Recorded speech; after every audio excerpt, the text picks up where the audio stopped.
po ang chairman ng Blue Ribbon Committee.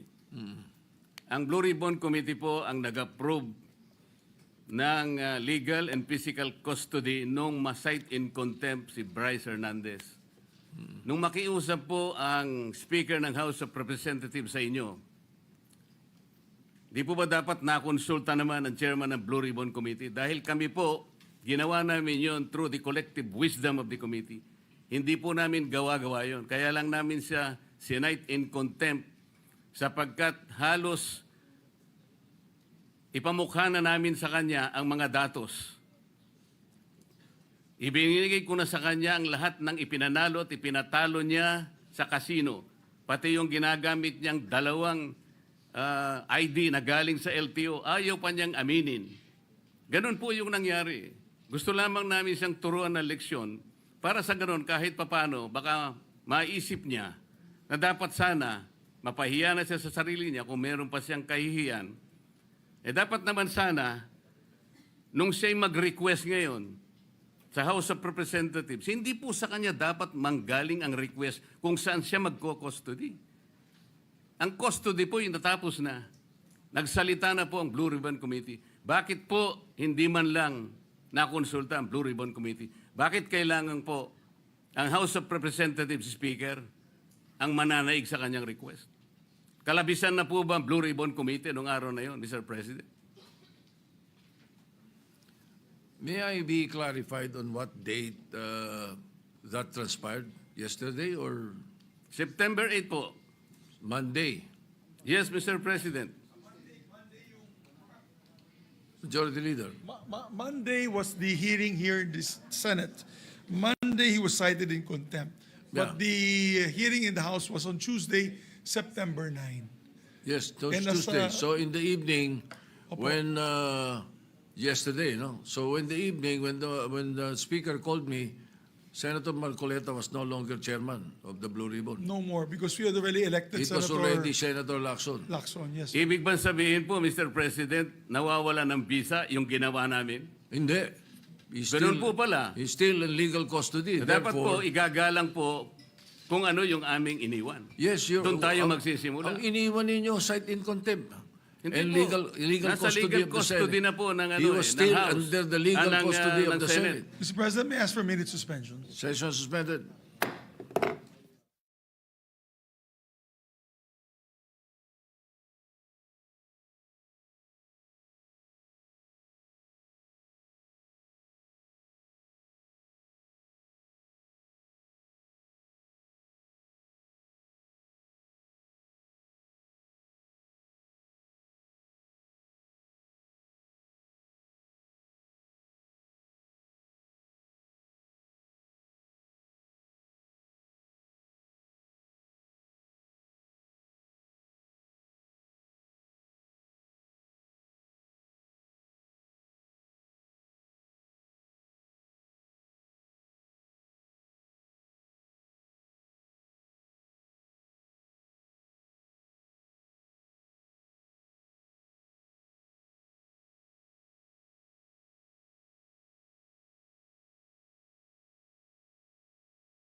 Yes, Mr. Majority President. Leader.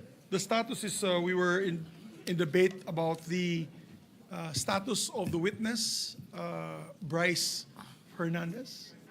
Hernandez, Mr. President. So I think in consensus, would you like to make the motion, Mr. President, on where to? Yes, Mr. President. Therefore, yes. Can we recognize Senator? Senator Jinggoy Can I just make a Estrada is motion, recognized. Mr. President, Majority Leader? I move that we commit Bryce Erickson Hernandez to the Pasay City Jail, Mr. President. I second the motion of the good Any objection? gentleman. Chair hears none. And the chairman of the Blue Ribbon concurs. Hearing no objection, the Bryce Hernandez is hereby Mr. President, the- if I may, but just to put on record that it's with the understanding that the Senate retains its jurisdiction over that person, Mr. President. Just Of to put that course. on record, Mr. President. Of Thank course, it has never been the opposite. It was always under our legal custody. So the motion is to transfer that particular person to the Pasay City Jail. Any objection? Chair hears none. Motion is approved. The Sergeant at Arms is hereby directed to transfer Bryce Hernandez to the Pasay City Jail as soon as possible. Just a manifestation, if I may, Mr. Senator President. Estrada, Mr. President, Jingo I Estrada think is we have recognized. to ask the OSA to be strict in implementing the rules with regard to the visitation hours of a prisoner, Mr. President. No visitors allowed. Only Lawyers. immediate members of the family, lawyers, priests, etc., etc. Thank you, Mr. President. Yes, the Sergeant at Arms is hereby directed and make a list of those who will visit him. Yes, we'd like to Thank you. recognize Senator Marcoleta, Mr. President. Senator Marcoleta is recognized. Mr. President, meron po pong isang isyong naiwan dahil noong September 8 po, while I was still the chairman of the Blue Ribbon, napagkaisahan po ng komite dahil sa noong September 1, kung maalala po natin, as chairman, I floated the idea na para makatulong po kung merong gustong lumabas na do sa 15 na kasama sa pagdinig, makakatulong po sila ma-identify po lahat ng mga kasabwat sa anomalyang paglalatag ng mga proyektong pang flood control. Pinload po natin yung idea na kung gusto ninyo, ay kinakausap na po namin ng DOJ, you may be provided by provisional immunity. Of course, pag-aaralan natin kung qualified kayo. Sa nakikita naman namin, basta hindi kayo most guilty at napakarami pong ibang mga requisites doon, tinignan po natin mabuti. After 1 week, Mr. President, dalawa pong mag-asawa, yung Diskaya, ang naggawa po ng sworn statement. Pero bago po niya nila gawin yon, ay siniguro ko po na talagang sila ay voluntary na gagawa ng sworn statement. Kaya yung pong kanilang emissary, sinabi ko, kailangan sumulat muna sila na talagang gusto nilang magsalita at walang halong pagsisinungaling ito. Yun ang option na gusto nila at narinig nila yung aming pinopload na option na sila'y lumabas bilang isang witness, a state witness. Yun nga po ang nangyari, Mr. President, hanggang sa sila nga ay tumestigo sa komite, dala-dala at binasa nila yung kanilang sworn statement. Nang dahil po doon, Mr. President, ay gumawa kami ng sulat sa ating kalihim ng Department of Justice. At yun nga po ay September 8, 2025.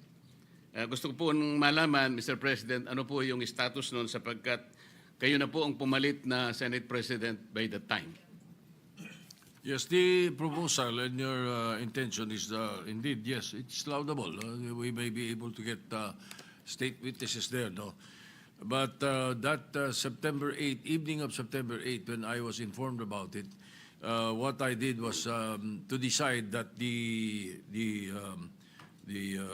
issue be referred to the Blue Ribbon Committee, especially knowing that there will be a new composition the following day. That was quite late at night when I received the notice. Mr. President, if that happens, parang ang amin pong pinag-usapan noon while I was still the chairman of the Blue Ribbon Committee, parang nawalan po ng saysay. Ang mangyayari po noon, with all due respect, baka po ma-compromise o mawala po yung integrity ng proceedings natin. The integrity of the inquiry is very, very important here. Sila po ay pinangakuan namin sapagkat nagpapasaklolo sila, alam nila na may panganib ang buhay, hindi lamang sa kanilang mag-asawa kung hindi yung pamilya nila. Kaya nakita po namin ang urgency. Mr. President, September 10 na po ngayon. Kung sakali pong totoo na nanganganib ang buhay nila, yun pong ipinangako namin na immunity sa kanila na makakatulong po. At yun naman po ang naging courage sa kanila para lumabas into the open and tell all. Nakita naman po ninyo, talagang initially nakapagsalita sila nung inaakala nilang kasangkot po allegedly sa mga maanumalyang paglalatag ng flood control projects. Kaya po, ang tanong ko ngayon, kailangan po bang pagpasyahan ng bagong liderato ng Blue Ribbon ang isang bagay na amin na pong naaproba nung kami po ay nandun pa sa Blue Ribbon? Mr. President? Majority Leader. Yes, Mr. President. May I ask for a minute suspension so that both leaders, the former leader of the Blue Ribbon and the newly elected leader of the Blue Ribbon Committee can discuss for just a few minutes this operational matter amongst themselves. May I ask for a minute suspension? Session is suspended. Thank you.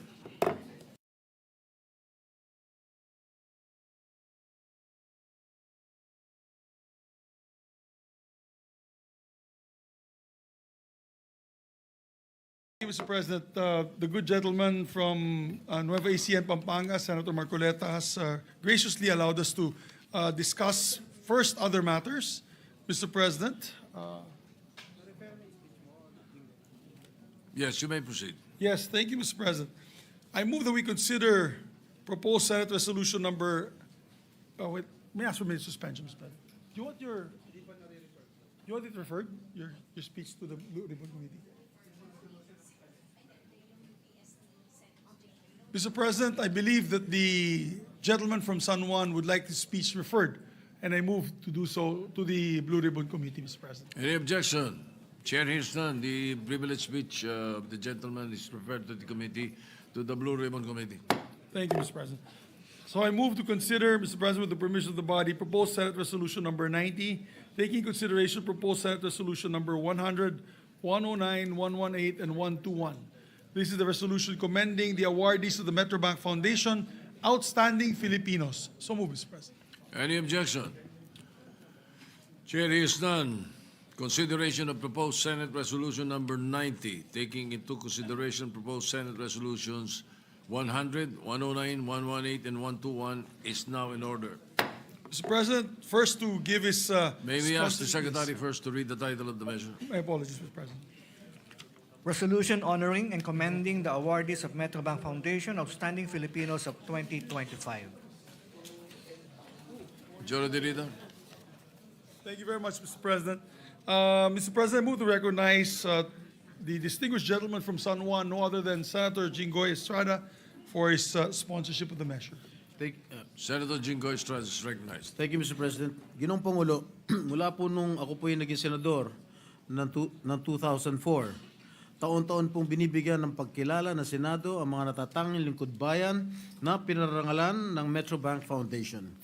Continuing the annual tradition of the Philippine Senate honoring exemplary public servants, I join my esteemed colleagues in sponsoring this resolution commending and congratulating the 2025 Metrobank Foundation Outstanding Filipino Awardees.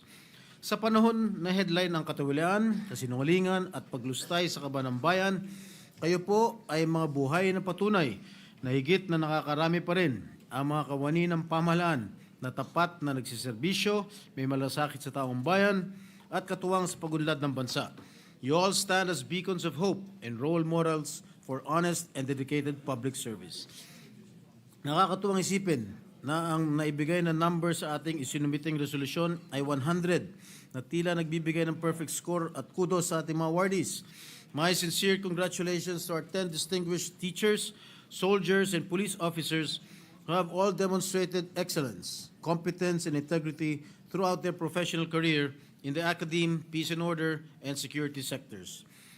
Master Teacher Noel Sadinas of Casibu, Nueva Vizcaya, Engineer Armando Perfecto Molin of Los Baños, Laguna, Dr. Maylene Uy of Iligan City, Lanao del Norte, Dr. Angelo Mark Walag of Cagayan de Oro City, Colonel Joey Fontiveros, AFP Cyber Command, Philippine Army, Colonel Ricky Canatoy, 4th Infantry Division, Philippine Army, Cagayan de Oro City, Underwater Operationsman First Class Andrew Anthony Toralio of the Philippine Navy, Cavite City, Police Colonel Frederick Obar, PNP Directorate for Plans, Police Major Elmira Relox, PNP Regional Office, Bangsamoro Autonomous Region, and finally Police Master Sergeant Ivan Velasco of the PNP Police Security and Protection Group.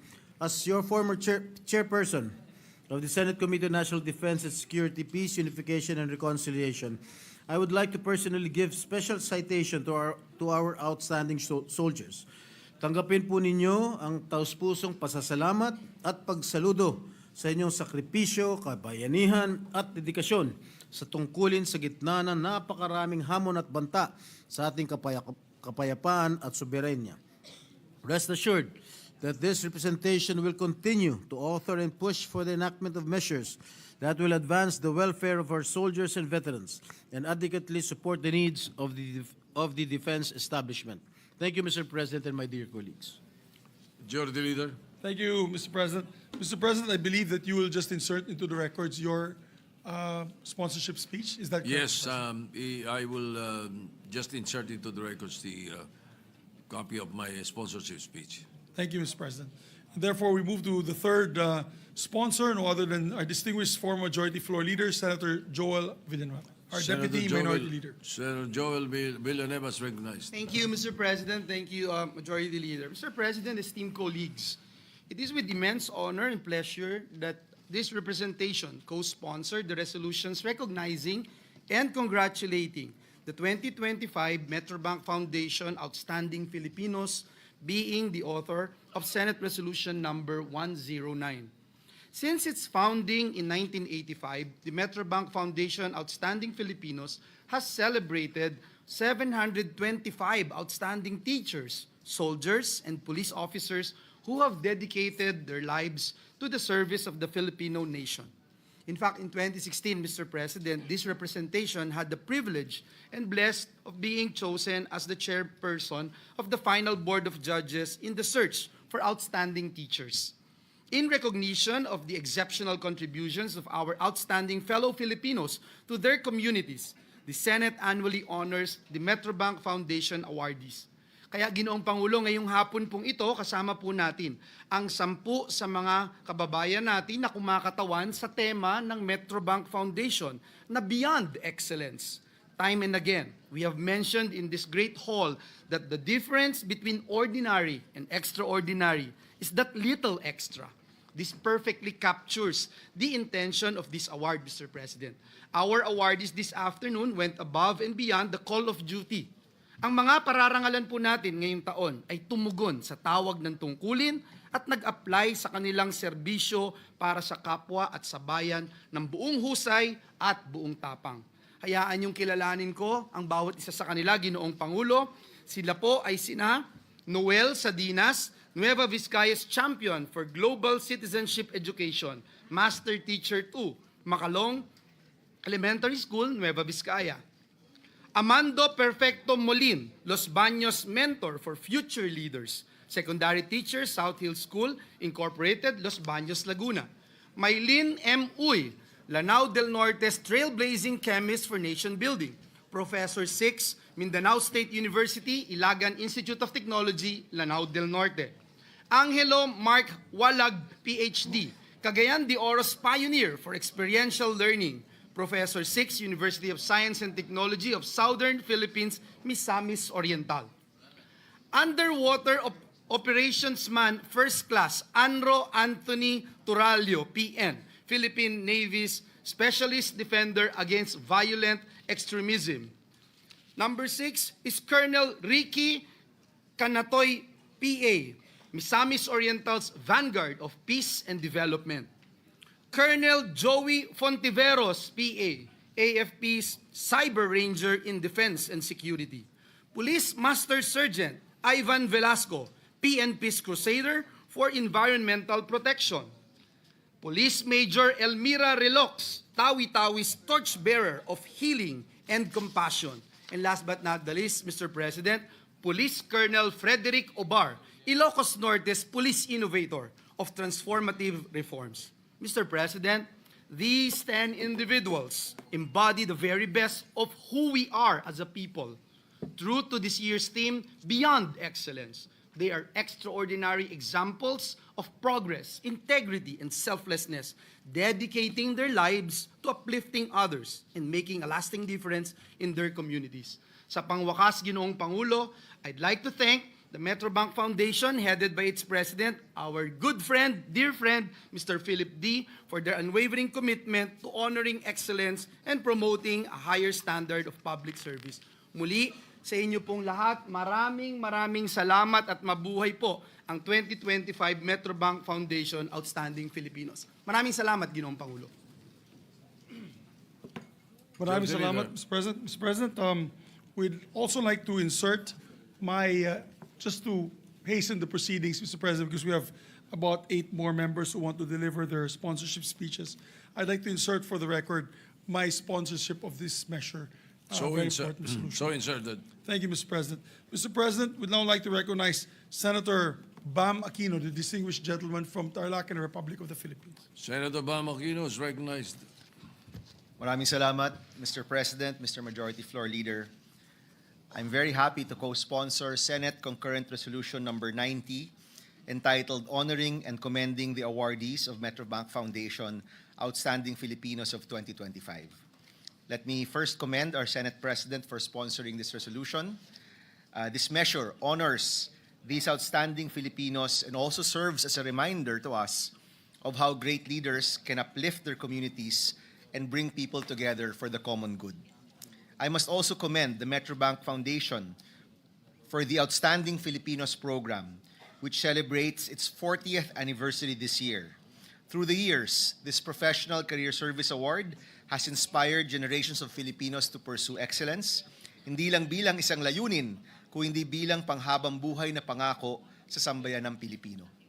Mr. President, sa harap ng dami-daming issue sa ating lipunan, mahalaga na ipagbunyi natin ang ang husay ng mga bagong bayani, mga guro, sundalo at pulis. Ang 10 Pilipino pong ito ay nagsisilbing game changers dahil sa mga panibagong programa at inobasyon sa kanilang trabaho. So let me say a few words for each of them, and may I request them to stand up as I mention their names. Unang-una po, ang ating Metrobank Foundation Outstanding Teachers. Pinararangalan po si Ginoong Noel Sadinas bilang Outstanding Filipino dahil sa kanyang pagsulong ng edukasyon para sa indigenous people sa Nueva Vizcaya at sa pangunguna sa SPED class para sa kanila. Dahil sa kanyang dedikasyon, sa nakalipas na 12 taon, nakilala din po si Ginoong Sadinas ng iba't ibang international organizations na nagbibigay ng karagdagang karangalan sa ating bansa. Maraming salamat, Teacher Noel. Sunod po, pinararangalan po si Engineer Amando Molin bilang isang outstanding Filipino dahil sa kanyang kontribusyon sa peace building at sustainability sa komunidad po niya sa Laguna for over 23 years. Dahil sa kanyang trabaho bilang guro at mentor, nabawasan ang pambubuli sa paaralan at maraming mga estudyante ang natuto kung paano maging mas innovative at creative. Maraming salamat, Engineer Aman. Sunod po, pinararangalan si Dr. Maylene Uy bilang isang outstanding Filipino dahil sa kanyang pagpapalakas ng science-related graduate program sa Mindanao. Sa loob ng 32 taon, naging inspirasyon din po siya sa isang buong henerasyon ng mga Filipino scientists. Dahil sa kanyang walang sawang pagsasanay sa mga guro at pag-coach sa mga estudyante sa research, napakita po ni Dr. Maylene na sa kabila ng limitadong resources, maaaring makamit ang excellence sa larangan ng agham. Maraming salamat, Dr. Maylin. At panghuli po sa mga outstanding teacher, si Dr. Angelo Mark Walag. Pinararangalan po siya dahil sa kanyang pangunguna sa experiential learning program sa Cagayan de Oro.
Atoy, dahil sa kanyang dedikasyon sa pagpapahalaga sa kapayapaan at ang pagtutok sa pag-unlad ng mga komunidad sa Misamis Oriental, mga komunidad na may paaralan, kalsada, internet connectivity at livelihood programs para sa mga mamamayan. Si Colonel Canatoy po isang inspirasyon sa mga kapwa military officers na naniniwala na ang tunay na tagumpay ay hindi lang sa military victory kung hindi sa sustainable peace at community development. Maraming salamat, Colonel Canatoy. Panghuli po sa ating outstanding soldier, si Underwater Operationsman First Class Anro Anthony Turalio, na pinararangalan dahil sa kanyang expertise sa explosive ordnance disposal at commitment to public safety. Si Underwater Operationsman First Class Turalio ay hindi lang nagprotekta sa ating mga kababayan. Ang kanyang kontribusyon ay naging foundation din ng safety protocols ng ating bansa. Siya po'y binibigyang parangal dahil sa kanyang invaluable contribution sa disposal ng unserviceable munitions, ERWs at UXOs. Maraming salamat, Underwater Operationsman First Class Turalio. Hangang-hanga po kami sa skill, leadership at unwavering commitment ng mga sundalo na pinararangalan ng Metrobank Foundation ngayong araw. Muli po, congratulations sa ating outstanding Filipino soldiers. Last but certainly not the least, nais po natin parangalan ang Metrobank Foundation Outstanding Police Officers. Una, pinararangalan po natin si Police Colonel Frederick Obar dahil sa mga reforma nagpapahalaga sa innovation at community engagement tulad ng virtual learning system na naging modelo sa kabuuang PNP. Dahil sa mga programa at inisyatiba ni Police Colonel Obar, nakapagsulong ng parehong tiwala ng komunidad at pambansang seguridad ang ating Philippine National Police. Maraming salamat, Police Colonel Obar. Next po, si Police Major Elmira Relox. Dahil po sa kanyang laban sa anti-human trafficking at proteksyon ng mga komunidad sa Tawi-Tawi. Dahil po sa kanya, mahigit 1,300 human trafficking victims ang na-rescue over 185 operations. Si Police Major Relox din po ang nag-pioneer ng tools tulad ng Human Trafficking Route Map at TIP Take-in Form na nagpapakita ng innovative approach sa crime prevention at community protection. Maraming salamat, Police Major Relox. Panghuli po, sa ating outstanding police officers, si Police Master Sergeant Ivan Velasco. Siya po'y binibigyang parangal dahil sa kanyang innovative community and law enforcement programs, kung saan po siya ay naging inspirasyon sa mga kapwa police officers na naniniwala sa power ng sports at youth development. Si Police Master Sergeant Velasco din ay simbolo ng continuous professional development at excellence dahil po sa mahigit na 100 awards at certification sa drone piloting, scuba diving at marksmanship. Maraming salamat, Police Master Sergeant Velasco. Hangang-hanga po kami sa multifaceted approach sa policing na nagsasama-sama ng community engagement, technical skills, and athletic excellence ng ating tatlong Metrobank Foundation Outstanding Police Officer Awardees. Tulad po ninyo, patuloy din po kaming nagsusumikap na suportahan ang youth development programs at community-based crime prevention initiatives. Mr. President, nais ko pong ulitin na mahalaga, sa totoo lang po, mas mahalaga pa ngayon na ipagbunyi po natin ang mga totoong public servant. Mga tao po na nagbibigay ng kanilang oras, talento at buhay para sa ating bayan na wala pong hinihinging kapalit. Kaya po ang Metrobank na ang nagbigay parangal sa kanila at tayo po ngayon sa Senado nagbibigay ng tamang parangal sa kanila. Kaya kami po, hanga po sa Metrobank Foundation Outstanding Filipinos. Sila po'y nagniningning ehemplo ng serbisyo at kung paano po tayo dapat magsilbi bilang kawani ng gobyerno.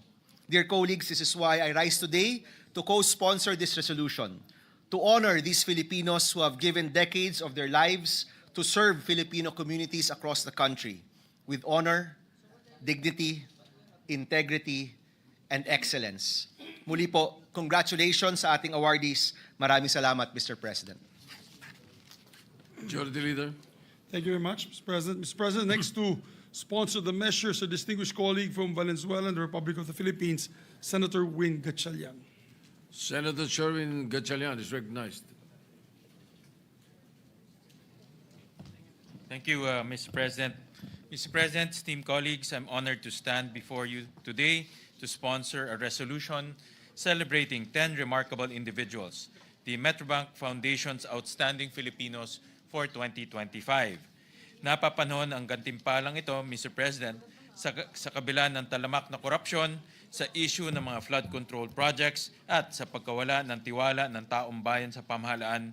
Hindi lang basta naging mahusay ang ating mga pinararangalan, sila'y huwaran ng sipag, integridad at profesionalismo, mga katangian higit na kailangan sa panahong ito. They have gone beyond excellence. They inspire us, challenge us, and remind us most vividly that the doors to the virtues of integrity, patriotism, social responsibility, and courage are opened by challenging the ways things are. Alam po natin na napakalaki ng papel ng ating mga guro sa paghuhubog ng kinabukasan ng bansa. Dahil sa kanilang tiyaga at malasakit, nabubuksan ang kaisipan ng ating mga kabataan, nahasa ang kanilang kakayahan, talino at dunong para makamit nila ang kanilang mga pangarap at makatulong sila sa pag-angat ng antas ng pamumuhay sa kanilang mga komunidad. This year, we honor 4 distinct educators who exemplify the very best in the world's noblest profession. Noel Sandinas is a trailblazer in basic education. One of his many accomplishments is the pioneering of the first special education class tailored for learners who are from our indigenous peoples. His work has earned both local and international recognition. He is truly one of Nueva Vizcaya's brightest inspirations.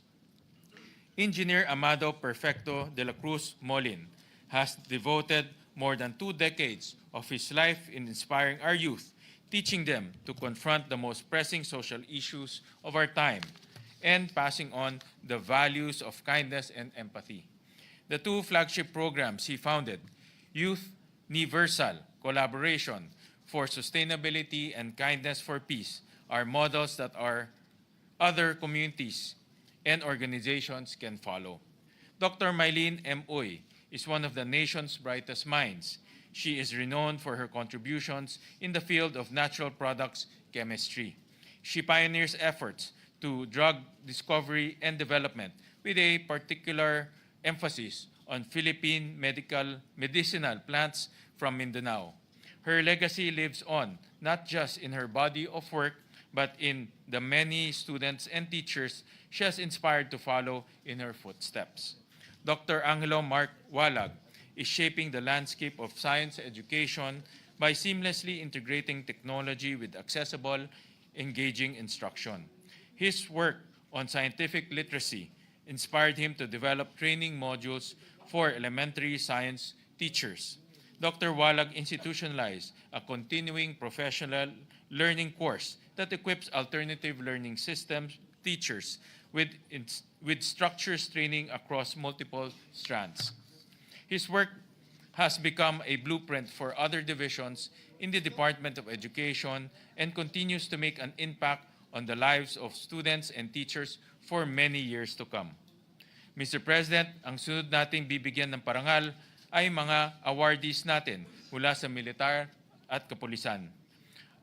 Our soldiers and police officers are our protectors, not only against the threats of crime or conflict, but also against the erosion of trust in law and the state.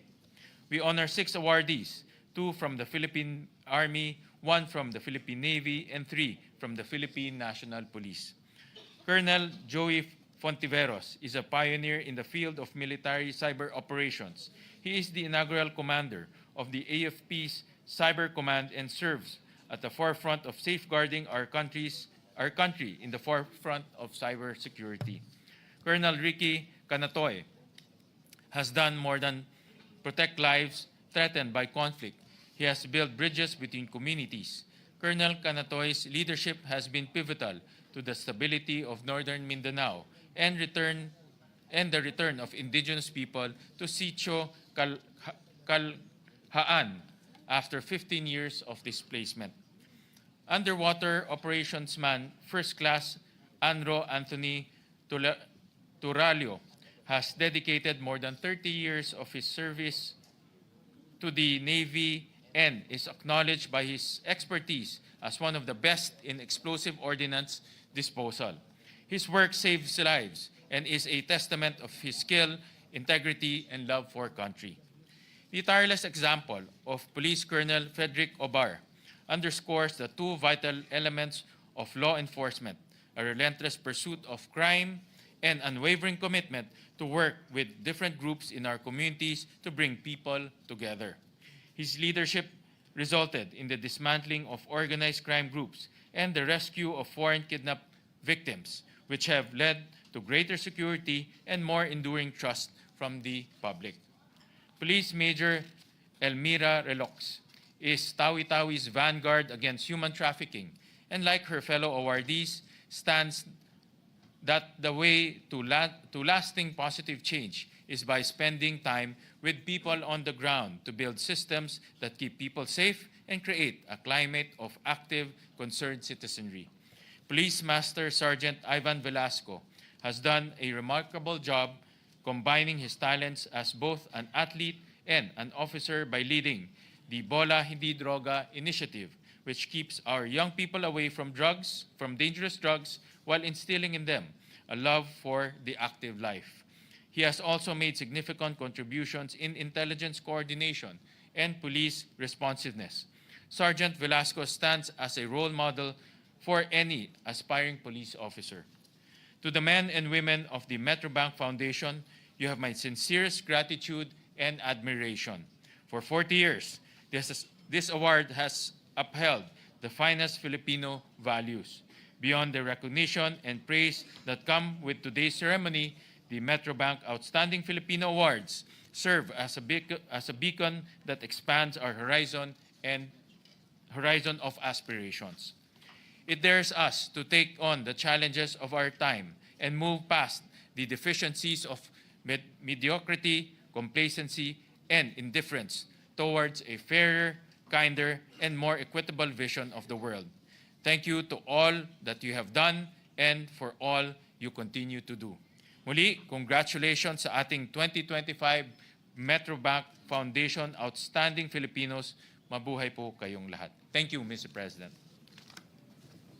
Thank you, Mr. President. Majority Leader, yes. Next to also deliver his sponsorship speech is our dear colleague, the distinguished gentleman from Davao and Bohol, no other than Senator Bato de la Rosa. Senator Ronald De La Rosa is recognized.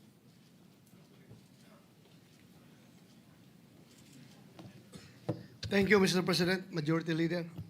Mr. President, it is my distinct honor to co-sponsor Senate Resolution number 90. With this resolution, we commend the Filipinos whom the Metrobank Foundation awards as the outstanding Filipinos of 2025. Today, with renewed vigor and inspiration, we honor 10 new individuals who live individual lives following this year's theme, Beyond Excellence.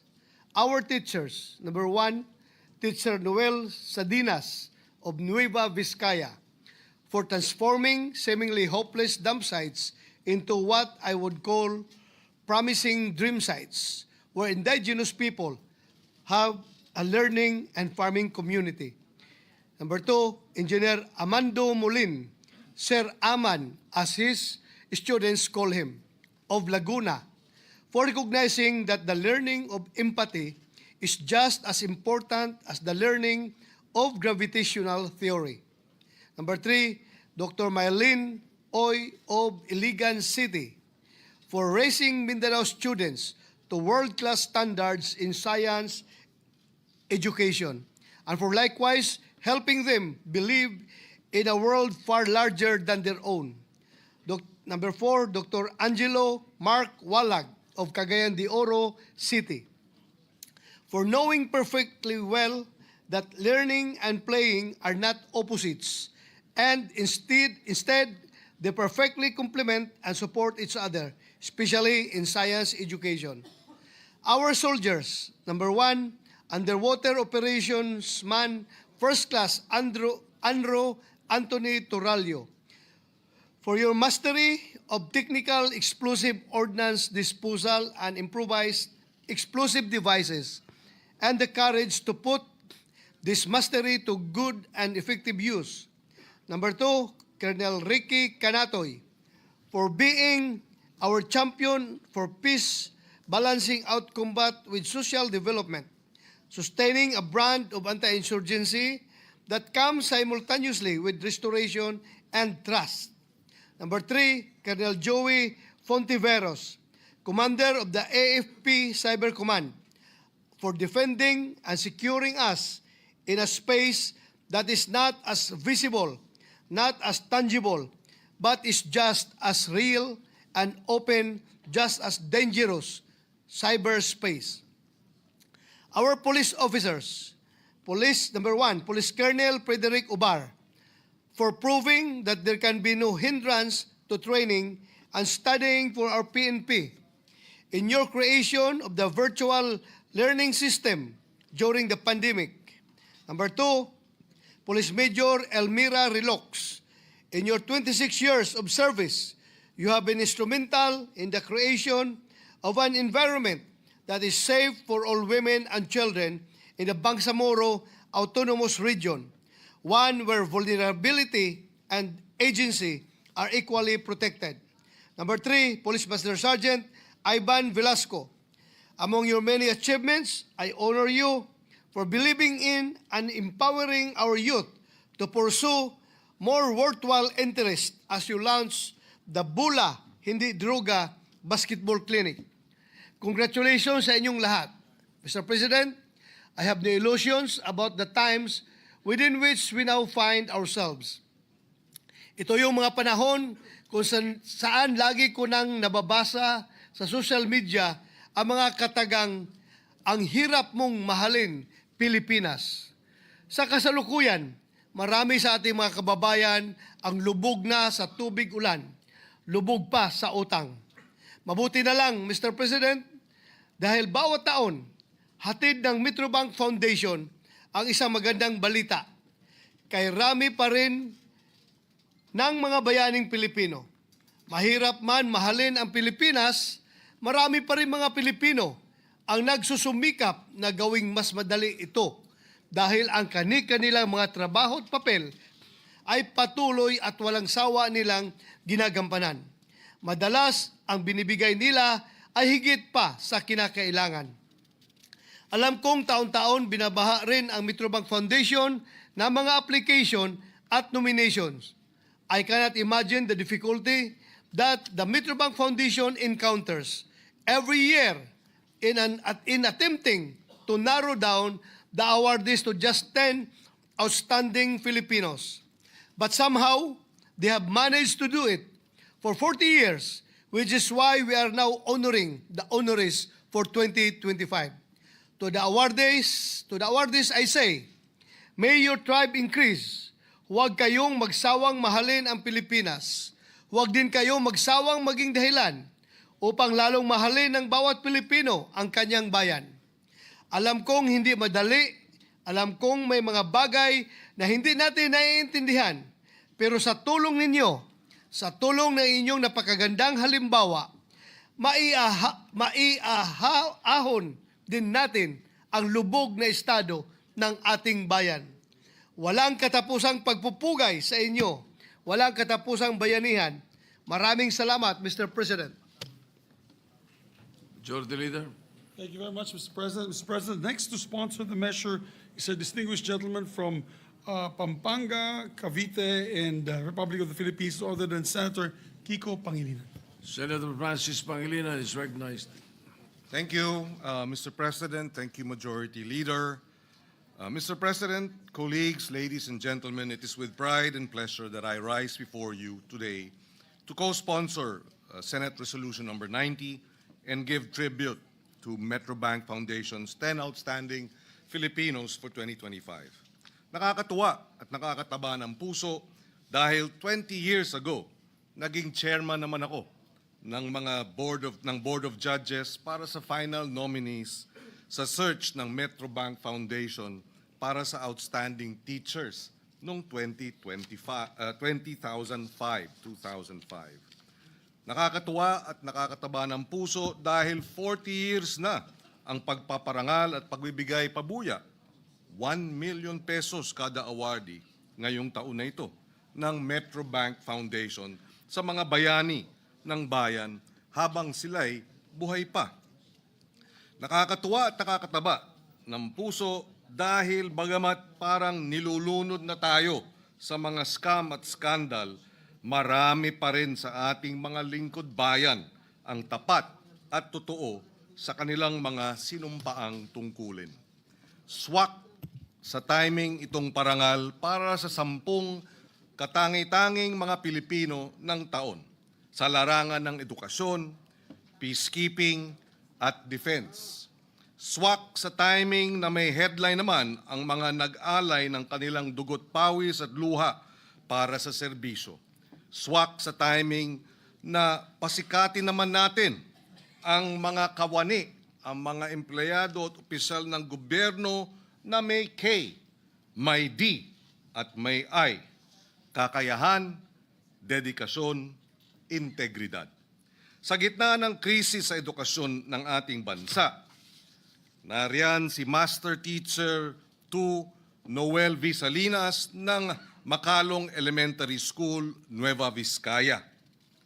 Nariyan din si Engineer Amando Perfecto C. Molin, guro sa South Hill School, Los Baños, Laguna. Nariyan din si Dr. Maylene M. Uy, Professor 6 ng Mindanao State University, Iligan Institute of Technology. Si Dr. Angelo Mark P. Walag, isa ring chemistry professor naman, 6 ng University of Science and Technology of Southern Philippines sa Cagayan de Oro City, Misamis Oriental. Sa hanay naman ng ating sandatahang lakas, si Army Colonel Jolly T. Fontiveros, Commander ng AFP Cyber Commander, pinangalagaan ang ating military cyber defense. Nariyan din si Army Colonel Ricky L. Canatoy, Master in National Security Administration, Battalion Commander of the 58th Infantry Battalion mula 2020 hanggang 2022. Si Underwater Operations Man First Class Anro Anthony M. Turalio ng Philippine Navy, Naval Special Operations Command bilang expert sa explosive ordnance disposal. At sa hanay naman ng kapulisan, si Police Colonel Frederick Obar sa kanyang pamumuno ng anti-kidnapping group sa Philippine National Police. Nariyan din si Police Master Sergeant Ivan Velasco sa kanyang programang Bola, Hindi Droga para sa ating youth welfare and development. At si Police Major Elmira Relox bilang Provincial Women and Children Protection Desk Officer sa PNP.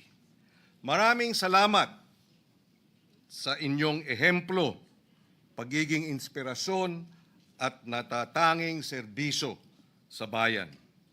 Napansin namin ni Senator Marcoleta at ito'y hiling namin na sana sa susunod na taon ng pag-award ng Outstanding Filipinos, meron namang mananalo sa hanay ng pagsasaka at pangingisda sa ating public service dahil sila naman ang nagpapakain sa atin. We are grateful as well to the people behind Metrobank Foundation, that through 4 decades you have helped build a strong support for good governance in our country. Indeed, the private sector has a lot to contribute in our common desire to ensure that good governance continues, will prevail and continue to prevail in our country, in our bureaucracy. Together with the Metrobank and our outstanding awardees in public service, the nation is in good hands. Maraming salamat. Thank you, Senator Pangilinan. Thank you very Majority much, Leader. Senator Pangilinan. Mr. President, next to give her a sponsorship speech is a dear colleague of ours, our distinguished gentle lady from the province of Antique, Malabon, and the Republic of the Philippines, other than Senator Lauren Legarda. Senator Lauren Legarda is recognized. Thank you, Mr. President. Distinguished colleagues, it is with great honor that I rise today to co-sponsor the resolution commending and congratulating the 2025 Metrobank Foundation Outstanding Filipinos. Every year, this recognition reminds us that true public service is alive in the everyday acts of our teachers, our soldiers, and our police officers who carry out their duties with integrity, courage, and compassion. This year's awardees, educators who nurture young minds, soldiers who safeguard our sovereignty, police officers who ensure peace and order, embody the finest values of service to our nation. At a time when public institutions are often met with skepticism, the lives and the work of these 10 outstanding Filipinos serve as beacons of hope. They remind us that dedication, excellence, and selflessness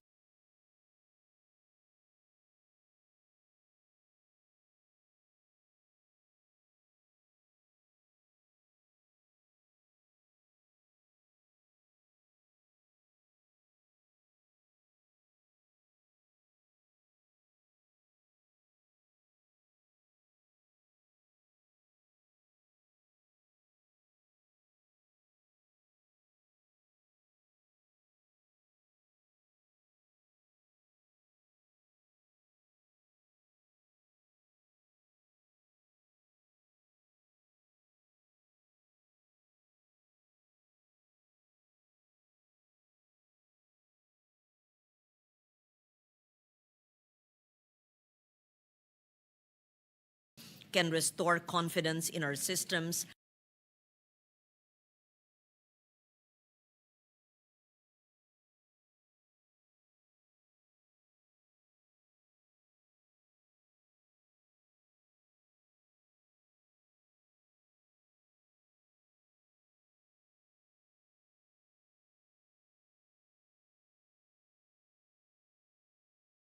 Police Master Sergeant Ivan A. Velasco, Police Major Elmira A. Relox, and Police Colonel Frederick E. Obar. Maraming salamat po sa inyong dedikasyon at serbisyo. Majority Leader. Thank you, Mr. President. Mr. President, next to sponsor the measures, our distinguished colleague from Taguig, Pateros, and the Republic of the Philippines, Senator Pia Cayetano. Senator Pia is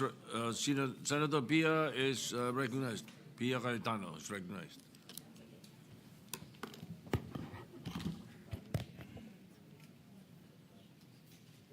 Thank you, Mr. President. Today, I rise to co-sponsor Senate Resolution Number 90, honoring and commending the awardees of the Metrobank Foundation Outstanding Filipinos of 2025. It is my honor, Mr. President, to deliver this co-sponsorship speech as I was once, as a very new senator, one of the judges of the Metrobank Foundation. The Metrobank Foundation Outstanding Filipinos Award is a celebration of what is possible when public service is performed with honor, excellence, and heart. For the award for teachers, before I continue, Mr. President, let me just say that I abbreviated the speech I will deliver because our colleagues have enumerated their many accomplishments.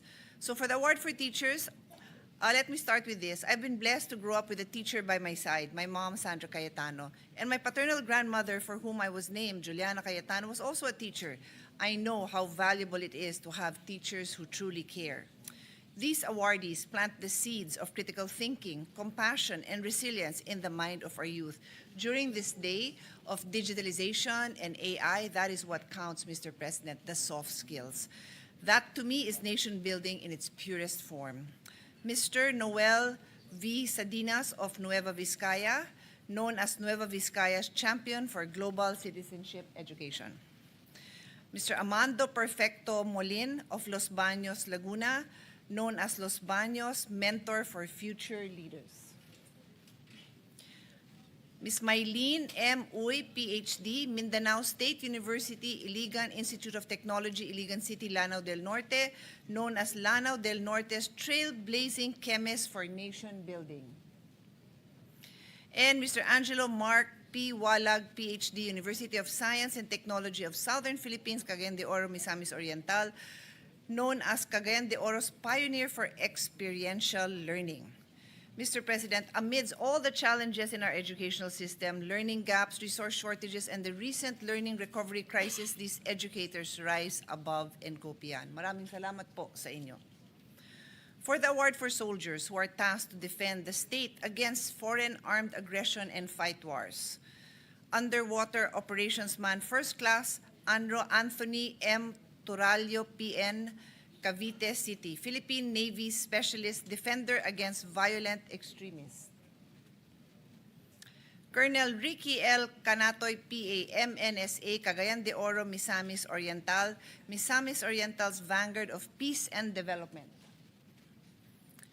And Colonel Joey T. Fontiveros, PA, GSC, Quezon City, AFP Cyber Ranger in Defense and Security. Maraming salamat po. For the award for police officer who enforce our domestic laws and maintain peace and order within the country, Police Master Sergeant Ivan A. Velasco, City of Manila, PNP's Crusader for Environment Protection, and my fellow runner. Pero malamang mas malakas siya sa akin kasi mukhang fit na fit po siya. Police Major Elmira A. Relox, Parang, Maguindanao del Norte, Tawi-Tawi's torchbearer of healing and compassion. Mr. President, I need to add that we are always proud, I am always proud to see a woman excel in what was once known to be a male-dominated field. Once known. Kaya marami na rin nagdo-dominate ng kababaihan. Kapareho po ng ating awardee. Police Colonel Frederick E. Obar, Quezon City, Ilocos Norte's Police Innovator of Transformative Reforms, and my fellow triathlete. We competed together in the Bataan International Triathlon. To our awardees from the Armed Forces Police Service, you are often tasked with difficult roles, maintaining peace, upholding the law, risking your lives for the safety of others. Yet you perform your duties with discipline, courage, and above all, a respect for human rights and public trust. Maraming salamat po. You show that honor and valor are not just words etched on a medal, but values lived every day in the line of duty. To all the awardees, your achievements serve as a powerful reminder to us that across our schools, communities, and every corner of the nation, there are dedicated individuals who are creating meaningful change, often without recognition. I also extend my gratitude to the Metrobank Foundation Outstanding Filipinos 2025 Committee for your tireless efforts for always bringing this group to us year after year, and for giving us the privilege to take part in celebrating their remarkable contributions. Maraming salamat. Once again, it is a pleasure to see you, Chito, my good friend, Chito Sobrepeñas, and also to have in our presence Philip Boyet D., who officially took over just this July 15, 2025. Mabuhay po kayong lahat. Thank you, Mr. President.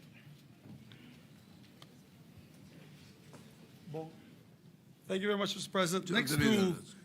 Next to give the sponsorship speech is the gentleman from Davao, no other than Senator Christopher Bongo.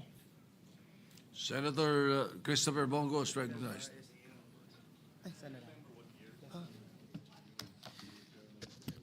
Mr. President, bilang isang Mindanaoan at isang Batanggenyo, it is my great honor to co-sponsor Senate resolution honoring and commending the awardees of the Metrobank Foundation Outstanding Filipinos of 2025. Taon-taon ating ibinibigyang pugay ang mga natatanging individual tulad ng mga guro, sundalo at pulis na nagsisilbing huwaran ng kagalingan, katapatan at malasakit sa bayan. Sa kanilang walang sawang paglilingkod, pinapakita nila ang tunay na sukatan ng tagumpay, hindi lamang ang sariling kapakinabangan, kundi ang kabutihang na ibabahagi nila sa kapwa at sa sambayanan. To our awardees, this honor is a fitting recognition of your professionalism, competence, and integrity, an expression of our gratitude for your service to the country beyond excellence.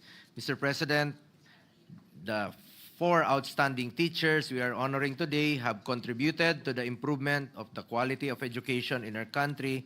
They have played a significant role in molding the minds of our youth and shaping the future of our country. I would like to express my gratitude to Mr. Noel V. Sadinas, Nueva Vizcaya's champion for global citizenship education,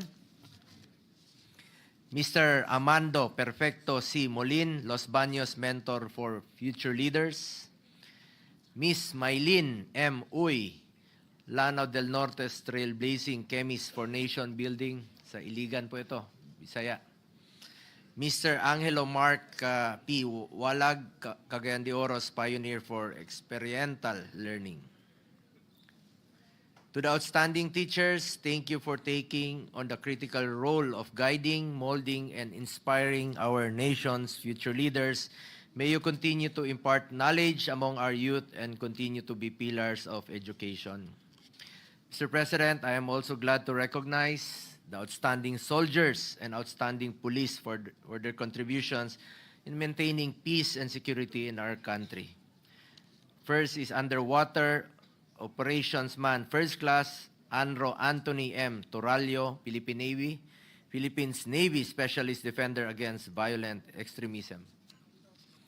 Colonel Ricky L. Canatoy, Philippine Army, Misamis Orientals, Vanguard of Peace and Development.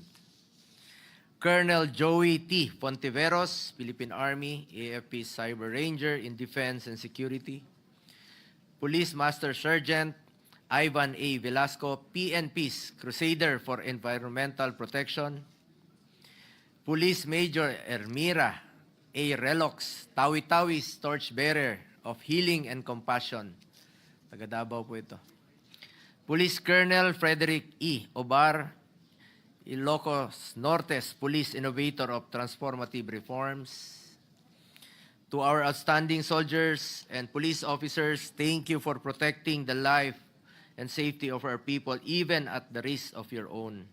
Ang pagkilalang ito ay hindi lamang parangal, kundi isang paalala na may mga Pilipinong handang magsakripisyo at magsilbing ilaw at inspirasyon sa gitna ng mga hamon ng ating panahon. Isa lang po ang paalala ko sa inyo, unahin po natin ang interes ng bayan, unahin po natin ang interes ng bawat Pilipino. Once again, I congratulate and thank the 10 Metrobank Foundation outstanding Filipinos for their excellence and dedication to their respective fields of service. Maraming salamat, Mr. President. Majority Leader.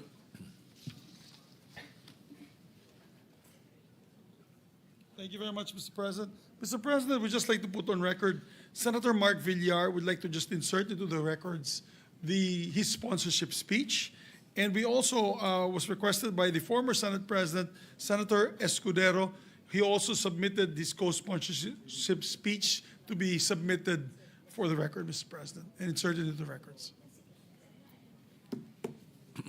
So just for All the right, so information. inserted into the records as manifested by the Majority Leader. Thank you, Mr. President. Mr. President, no other member wishes to interpolate or propose amendments to the measure. I move that we adopt proposed Senate Resolution number 90, taking in consideration proposed Senate Resolutions number 100, 109, 118, and 121, subject to style, Mr. President. Any objection? Hearing none, proposed Senate Resolution number 90, taking into consideration proposed Senate Resolutions 100, 109, 118, and 121, subject to style, is hereby adopted. Mr. President, may we also make all members co-author of the said resolutions, Mr. President. Hearing no objection, the Present. motion is approved. Everyone is made co-author. Thank you, Mr. President. May we ask for a minute suspension to have a photo opportunity, and you can also give the resolution to the Session is suspended. Thank you, Mr. President.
Mr. Majority President, Leader. Mr. President, we'd like to recognize a distinguished colleague from Davao, Isabela, and the Republic of the Philippines, no other than Senator Raffy Tulfo, Mr. President.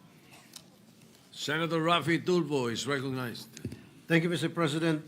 Distinguished colleagues, I speak before you today on a matter of personal and collective privilege. Mr. President, yesterday, reports came out in the news that a stolen SUV Ford Everest was found at Camp Crame. It was parked at the married officers' quarters or the house occupied by senior PNP officials. According to the owner of the vehicle, the SUV was rented out to a Chinese national named Wang Weiyi, but it was not returned to them. Kumbaga, na-rent tangay ang sasakyan. Ang rent tangay po, sa mga hindi pa po nakakaalam, ay isang modus operandi kung saan ang isang tao ay magrerenta ng sasakyan tapos hindi na po ito isusoli. Mas swabing anyo po ito ng carnapping. Ako po ay nababahala sa balitang ito dahil madami ng kaso na ganito ang nakarating sa aking programa. If you let me show some cases brought to my program.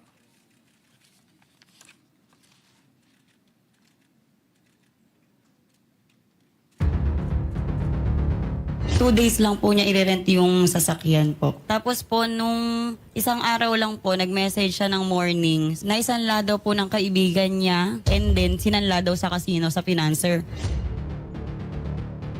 May tumawag po sa akin na pwede po bang mag-rent ng sasakyan? Galing po akong Tagaytay. Mag-vacation daw po sila sa Angeles. Tinurn over ko po yung sasakyan sa kanya. Tapos po, nung kinabukasan po, tinanong ko po siya kung nasan po siya. Tas ang banggit niya po is nasangla niya daw po yung sasakyan ko na ng 250 sa tao sa casino. Pero po lahat po kami pare-pareho po siya ng sinasabi. Nag-rent po siya sa akin. First 1 week po is yung Vios ko po na sedan. And then po, nag-extend po ng another 5 days po. So nag-pay po siya. And then dun ko po nalaman, nag-post po ako via sa Facebook po na calling the attention of this company, Katay. Tumawag po sa akin yung HR, sabi niya na about to my concern. Ano sabi po ng Katay? Sabi nila, hindi daw nila empleyado si Joy Solenap. Based sa HR po. Hanggang nalaman ko lahat pala ng transaksyon from the company, siya po pala lahat, nag-forge po siya ng mga messages. Pinaparent din niya siguro yung kotse. Ginagamit niya po pang deliver ng medicine, sir. Ang modus operandi po na rentangay ay talamak at kailangan na pong tutukan ng ating mga opisyal sa PNP. Ang masaklap, yung mga opisyal pa nating PNP, siguro ang dapat natin tutukan sa kanilang mga masasamang gawain. Mr. President, mas nakakabahala po sa balita na lumabas kahapon dahil ang sasakyan na nirentangay ay natagpuan or tinangay, ay natagpuan sa loob mismo ng Camp Crame at nakapark sa married officers' quarters kung saan nakatira mga matataas na opisyal ng PNP. Upang maliwanagan tayong lahat, let me go back a bit on the history of this SUV, kung paano ito nawala at paano ito nakarating sa Camp Crame. Noong July 1, 2025, may nakidnap na Chinese national ng isang grupo ng mga Chinese nationals din. According to then PNP Chief Nicolas Torre, the victim who was assisting a relative with a supposed car sale met with the individuals who turned out to be part of the kidnapping operation. After gaining the victim's trust, they took control of the vehicles and kidnapped the victim. Fortunately, on July 14, the PNP Anti-Kidnapping Group, or AKG, was able to rescue the victim in Batangas and recovered multiple vehicles, including the subject SUV. Kasama din po sa mga na-recover ang 1 million pesos, 2 firearms, illegal drugs, and uniforms for policemen and security guards. So nasa posesyon po ng PNP ang nawawalang sasakyan July 14 pa lamang. But on August 6, the owner of the SUV eventually traced it to a global positioning system, or GPS, installed in the car and saw that it was parked in the PNP MOQ, or Married Officers' Quarters. Mr. President, kung ako ang may-ari ng sasakyan, Di ko alam kung ako ba'y matutuwa, mainis o matatakot. Na-rent na nga yung sasakyan ko tapos bigla ko na lang matitrace ang sasakyan sa Camp Crame at sa tiraan pa ng mga matataas na officials ng PNP. Ito na po ang nakakatawa. Yesterday, September 9, explaining that the one responsible for the illegal parking is an unnamed personnel of the AKG. But according to AKG spokesperson Major Eleanor Villaruz, there was nothing irregular daw with what happened, saying that there was just a lack of parking space near their office. Wala naman daw problema doon. Tell it to the Marines. Pero bakit sabi ni PNP Headquarters Support Service, hindi daw coordinated sa kanila ang pag-park na nasabing SUV sa MOQ? Note that the Headquarters Support Service is in charge in managing the parking and traffic inside Camp Crame. Furthermore, PNP spokesperson Brigadier General Randolph Tuano said they're investigating who is liable for parking the SUV at the officers' row and the one responsible will be punished. Ano ba talaga PNP? Walang irregularity o dapat may managot? Hindi na dapat pinagtatalunan po ito. The fact na nahanap pa ng may-ari ang kanyang sasakyan sa pamagitan ng sarili niyang GPS ay malinaw na may mali. Bakit hindi sila naimpormahan agad ng PNP? Mr. President, may tatlong problema po akong nakikita dito. Una, ang talamak na modus operandi ng rent tangay. Paano na ba natin mapupugsa ang mga ganitong krimen? Paano mapapabilis ang paghanap ng mga natakay na sasakyan? At paano mapupugsa ang mga peking dokumento na ginagamit ng mga mangloloko? Kailangan natin ito silipin dahil maliban sa pagtangay ng sasakyan, ginagamit pa po ito sa iba pang mga criminal operations tulad ng kidnapping. Pangalawa, tila may problema na naman ang ilang mga tauhan ng PNP sa pagpapatupad ng kanilang Standard Operating Procedure, SOP, ayon sa PNP SOP number 2011-04. All carnap stolen motor vehicles, including the abandoned ones recovered by PNP units in Metro Manila, shall be turned over within 48 hours to the HPG Central Vehicle Impounding Area at Camp Crame. And within 5 working days, the concerned HPG unit that recovered, impounded a motor vehicle shall identify and inform the rightful owner that his or her lost vehicle was already recovered and under the possession of the informing unit.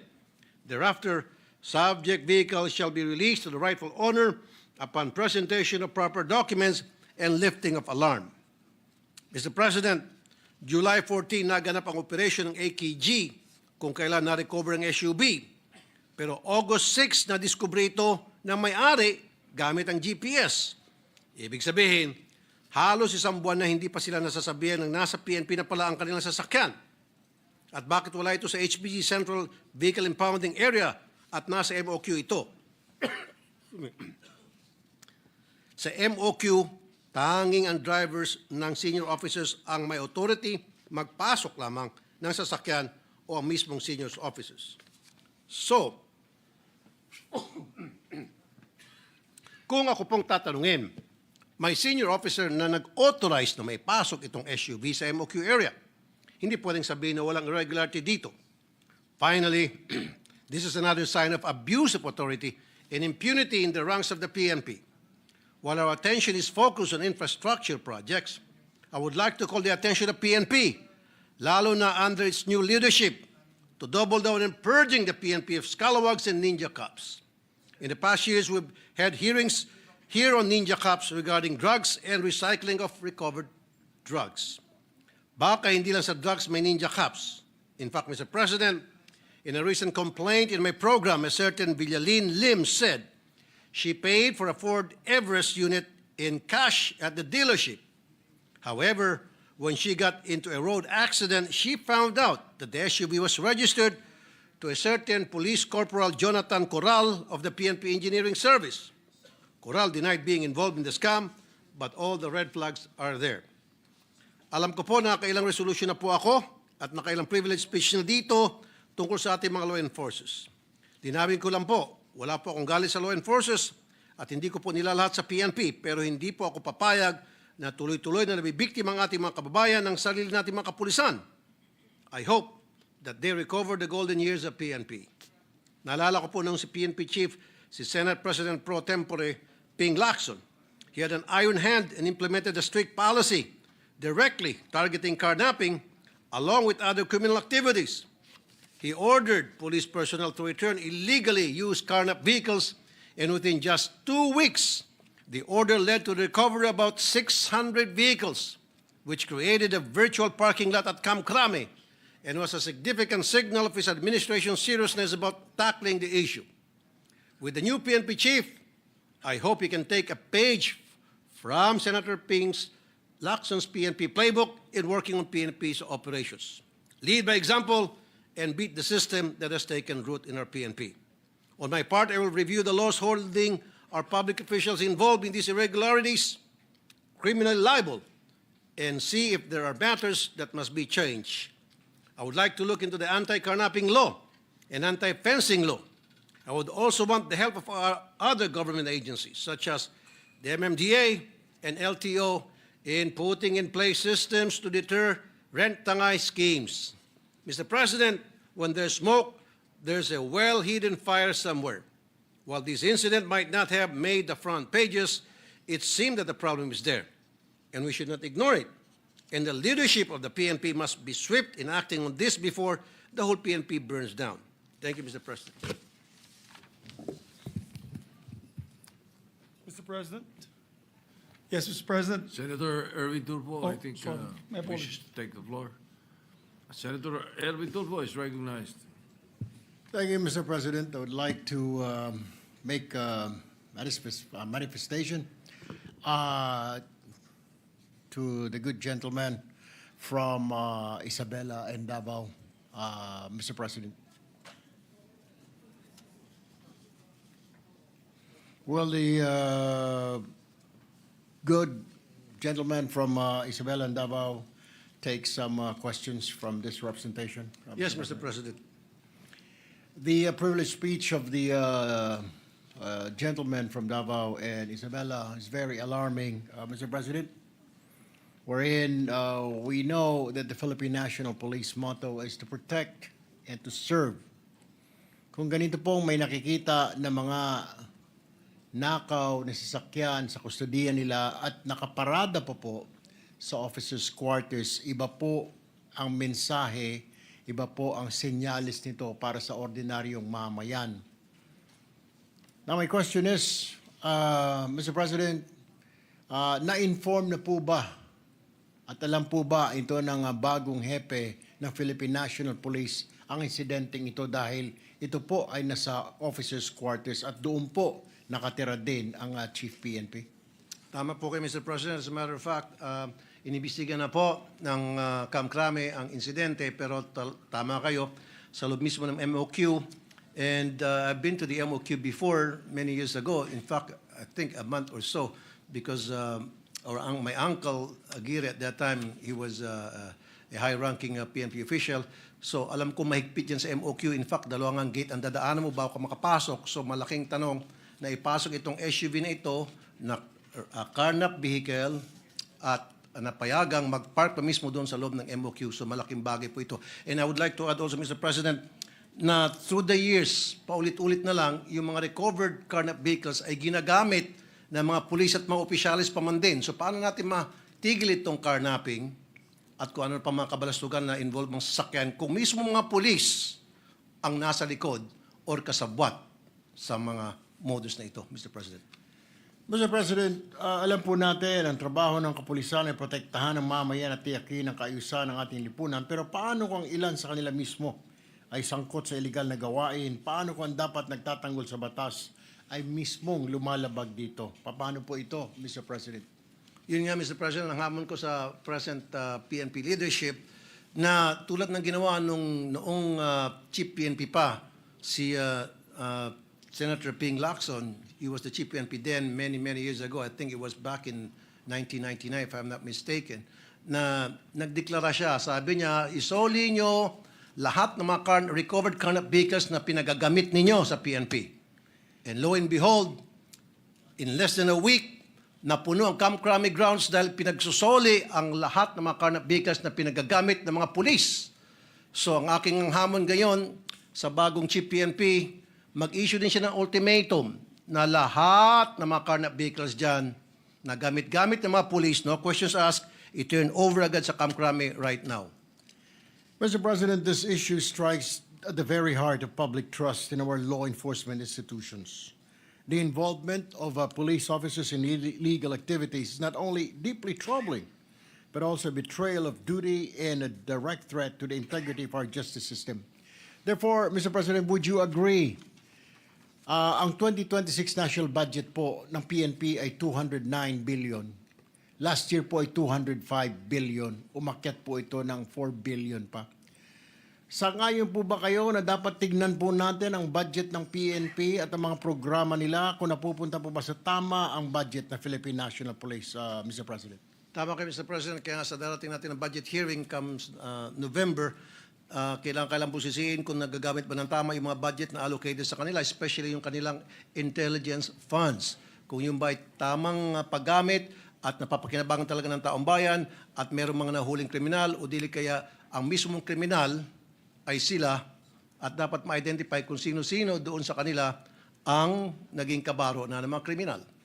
Mr. President, panghuli na lamang po, papayag po ba kayo na tanungin ang hepe po ng pambansang pulisya sa araw po ng kanilang pagpapresenta ng budget dito sa Senado para malaman po natin kung ano po ang mga planong ng bagong hepe, ano po ang direksyon ng Philippine National Police that I am sure, Mr. President, na kakaiba po ito sa operasyon, standard operating procedures o plano kumpara po sa nakaraang PNP chief. Sang-ayon po ba ang ating butihing Pangulo na matanong ang bagong PNP chief sa pag siya po ay pumasyal dito sa kanilang budget meeting? Tama kayo, Mr. President. In fact, one thing that I can recommend is yung i-review yung disciplinary process ng NAPOLCOM sa aspeto ng PNP matters. So yan dapat ay talagang tututukan natin at pagdating po ng budget hearing, yan ay aking tatanungin at busisiin, Mr. President. Maraming salamat po, Mr. President. Majority Leader. Thank you very much, Mr. President. Mr. President, I move that we refer the speech of our distinguished colleague, Senator Raffy Tulfo, and all the interpellations and manifestations to the Committee on Public Order and Dangerous Drugs. So ordered. thank you, Mr. President. Mr. President, just some admin matters on the election of the chairpersons of the committees. Mr. President, pursuant to Rule 10, Section 13 of the Rules of the Senate, I move to elect Senator Francis Kiko Pangilinan as chairperson of the Committee on Justice and Human Rights. Vice Senator Alan Peter Cayetano. So move, Mr. President. Any objection? Chair is none. The motion is approved. Senator Francis Pangilinan is elected chairman of the Committee on Justice and Human Rights. And with that, Mr. President, we also, pursuant to Article 8, Section 8 of the 1987 Constitution, I move to elect Senator Francis Pangilinan as the Senate's representative to the Judiciary Bar Council. Vice Senator Alan Cayetano. So moved. Judicial Bar Council. Judicial and Bar Council. Any objection? Hearing none, Senator Francis Pangilinan is hereby elected JBC representative of the Senate. Thank you, Mr. President. Mr. President, I also move to elect Senator Camille Villar as chairperson of the Committee on Economic Affairs. Vice this representation. I so move, Mr. President. Any objection? Hearing none, Senator Camille Villar is elected chairperson of the Committee on Economic Affairs. Thank you, Mr. President. And I move to elect as well Senator Lito Lapid as chairperson of the Committee on Cooperatives, Vice Senator Amy Marcos. I so move, Mr. President. Any objection? Hearing none, Senator Lito Lapid is elected chairman of the Committee on Cooperatives. And Mr. President, also after discussing with the minority floor leader earlier, under our Commission on Appointments, the minority has 9 members and we have 15 members. Therefore, if we divide that, the 15 members is an equivalent of 7.5, and the minority has 4.5. Same problem we had the last time, and therefore 0.5 will be with the minority, and 0.5 or half the year or half the term will be with the majority. Mr. President, I'm willing to back down from my seat on the CA to be able to accommodate the minority on the first half of this term, Mr. President. We thank the majority leader for his magnanimity. Thank you, And Mr. is the minority ready with their 5 members? Not yet, Mr. President, but I do have a list of our 7 members, if I may already be able to, with the permission of the body. But if you do that, that would mean that there will be 13 members of the commission. I think we will have to wait for the 5, Okay. or at least -1 in their part. I think if I elect the 7, Mr. President, we will be adding. May I ask for a minute suspension, Mr. President? Session suspended.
While we are waiting for the minorities list of members of the CA, we'd like to move that we move that dispense with the reading of the journal of the 18th session, Tuesday, September 9, 2025, and consider the same as approved. Any objection? Hearing none, the journal is hereby approved. And we have a few reference of business, Mr. President. I move that we proceed with the reference of business. Just The the first half. Secretary will proceed with the reference of business. Bills on first reading, Senate Number 1101, an act requiring food establishments to serve half-cup rice servings, providing penalties for violation thereof, Senator Gatchalian. Referred to the Committees on Trade and Commerce and Agriculture.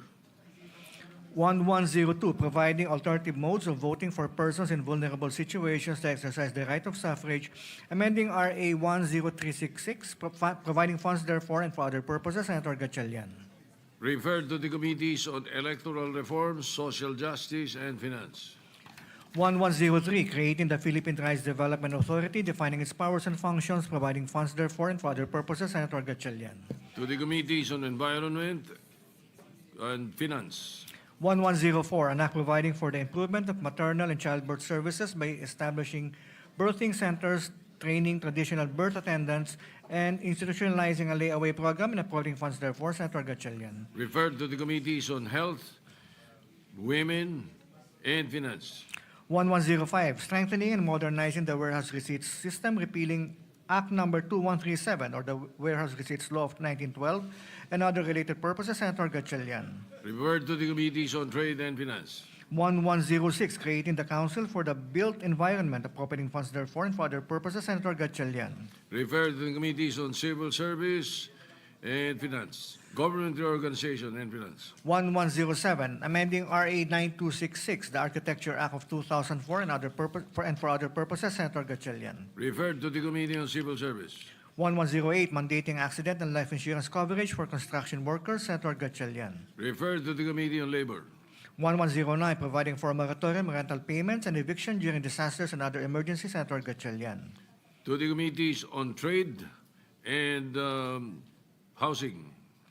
1110, an act establishing the rights of passengers of taxis, tourist car transport services, and other similar vehicles for hire, Senator Gatchalian. Referred to the Committee on Public Services. 1111, mandating the Land Bank of the Philippines and the Development Bank of the Philippines to create a bank account for every unbanked Filipino and for other purposes, Senator Gatchalian. To the Committees on Banks and Finance. 1112, regulating transportation network services, imposing and authorizing fees, providing penalties for violations and for other purposes, Senator Gatchalian.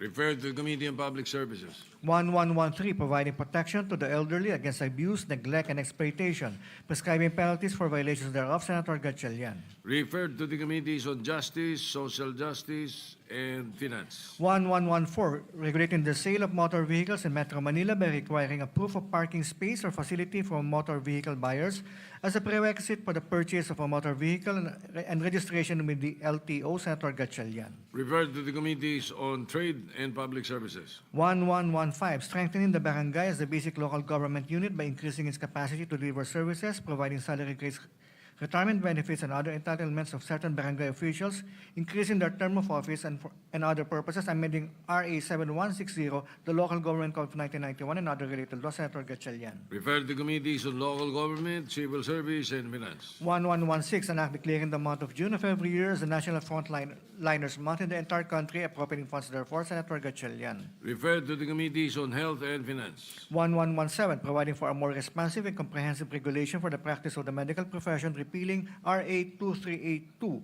As amended, the Medical Act of 1959 and other laws, and for other purposes. Senator Gatchalian. Referred to Committees on Civil Service, Health, and Finance. 1118, declaring June 27 to July 2 of every year as the National Micro, Small, and Medium Enterprise Week in the entire country, appropriating funds therefore. Senator Gatchalian. Referred to Committees on Trade and Finance. 1119, providing guidelines for the installation and use of closed-circuit television systems, the procedure for access to the images and recordings, the prohibited acts and penalties therefore, and for other purposes. Senator Gatchalian. To the Committee on Public Order and Dangerous Drugs. 1120, an act renaming the Benham Rice as the Philippine Rice or Talampas ng Pilipinas, naming the undersea features therein, and for other purposes. Senator Gatchalian.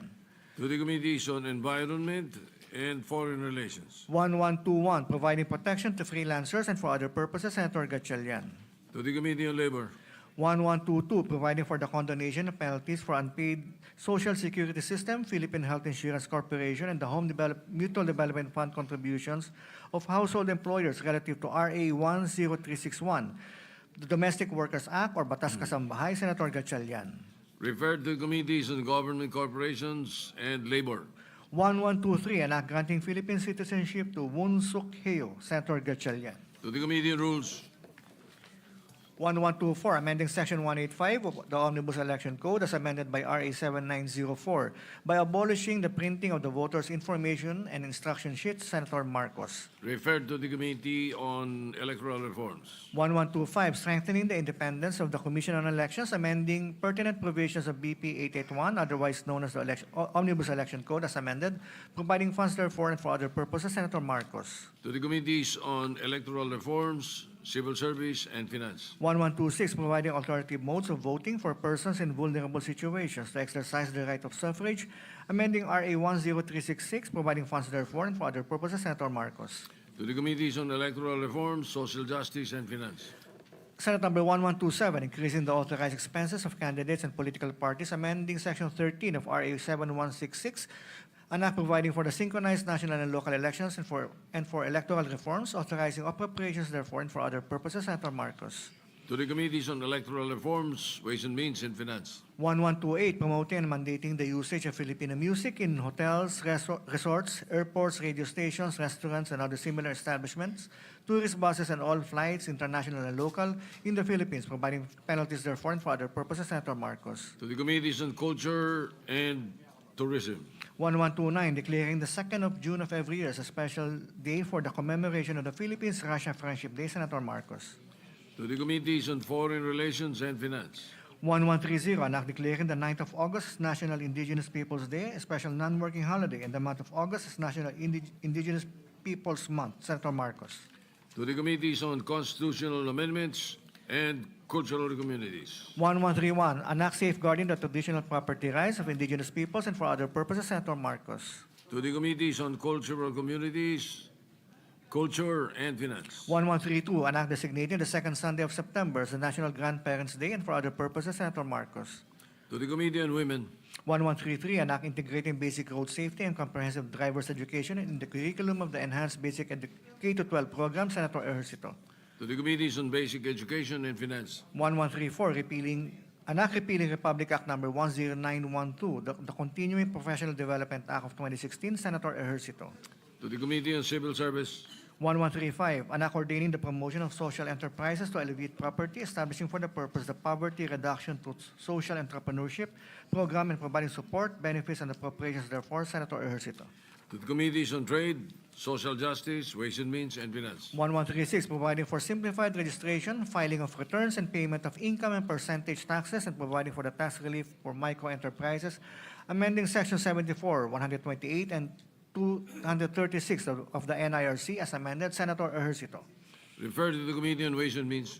1137, an act instituting a national land use policy, providing the implementing mechanisms therefore and for other purposes. Senator Ejercito.